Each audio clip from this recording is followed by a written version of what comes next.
It's just doing a couple of short little clips. And what I am, I'm the pro bono corporate lobbyist for the world's exploited, the 99%, and all living kids. And I'm backed by my own corporation. So basically, I work for free, but I work for free for the people. I'm also the guerrilla soldier of the cyber war, the U.S. guerrilla soldier of the cyber war, the spiritual war, and the psyops war. So today I'm just doing a couple of these little clips, and I'm using these actually on Twitter to speak directly to people that I want to get a very strong message across. So that's what's happening today. And so it's not going to be anything with a conversation that we usually do. I'm hoping to keep these short. But that's what's going on. So, everybody says that they want capitalism, but do they really understand what capitalism is? I mean, capitalism is corporate takeovers. Capitalism is winner takes all.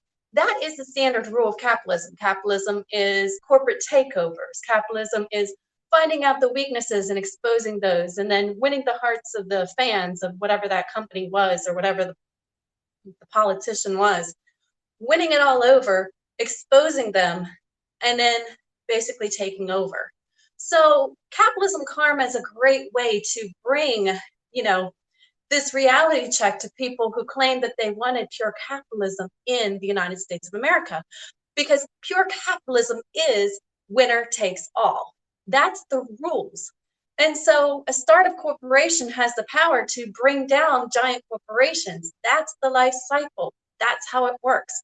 Corporations, they get bought out, they get acquired, they get merged, or they bankrupt and they close. That's the lifespan of corporations. And what determines the fate of corporations? The people. The people holds the fate of entire corporations in your hands. When you buy products of the corporation, that revenue goes into the corporation is able to grow. When you stop buying the products and services of a corporation, that corporation can no longer support itself, and all the shareholders in the world won't be able to help it. That's the lifespan of corporations. That's how it happens. How in the world we ever was convinced that corporations should be given all this power of the United States whenever corporations are not designed to last forever? Sears was a commodity. I mean, it was not a commodity, a rarity. One of the oldest, one of the ones that started out with mail orders. Very rare that a corporation would last that long. But, this is how it works. So you have a company, you grow the company gets really big. Typically, the company will overexpand itself. And by overexpanding itself, the company will end up putting itself out of business because it will no longer do the thing that made it a good company to begin with. It'll try to do everything. And in a way, we can look at the thing that's going on with China and Russia, where they have decided to ally together. And, well, mostly China. China has decided to create this Belt Road investment scheme where they're going to expand themselves all over the entire world. Well, they ended up actually devaluing the power of Chairman Tsai by doing that. That's what happens when you overexpand yourself, when you're trying to put yourself in all these different, whether it's, you've got your state-owned enterprises that are trying to gain monopolies of all the industries. You've got your wheeling and dealing with global leaders. So, you're trying to get that. Each time that you make these deals, you're losing more and more and more of your power because you're pushing it, you're taking a piece of it and putting it here, here, here, here, here. So by China and Russia having this idea that they were going to ally together and then use the investment markets to overexpand their power and try to take over the power of the entire world, including the United States of America, they have actually made themselves the weakest they have ever been in their entire life.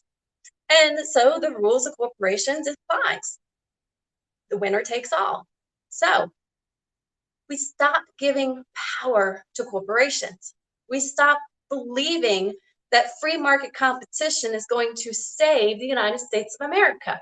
Free market competition, when there is monopolies, removes the access of those people or, access to services and goods and creates monopolies.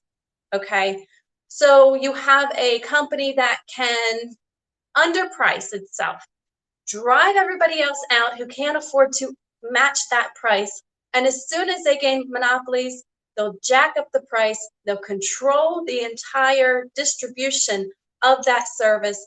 And then you as the consumer have to decide if you're going to just go without, or that's basically it. You can go without, or you can buy the service at the jacked up price. That's monopolies. That's what you don't want. And so the idea that we have a Jobs Act revision bill that allowed monopolies is really interesting. My company is a startup corporation. We create loopholes in corrupt government systems so the heroes of justice can do their job. We elevate the people to a corporate level so you get heard. And we empower you with hope and empowerment so you understand that the answers and solutions to your problems are right in front of you the whole entire time. And as soon as we stop expecting leaders to solve our problems for us, we will realize that when we work together, when we bring our resources together, when we tweet what we know, we will see a more accountable, transparent, and better United States of America. And this will work all over the world as soon as you gain your freedom.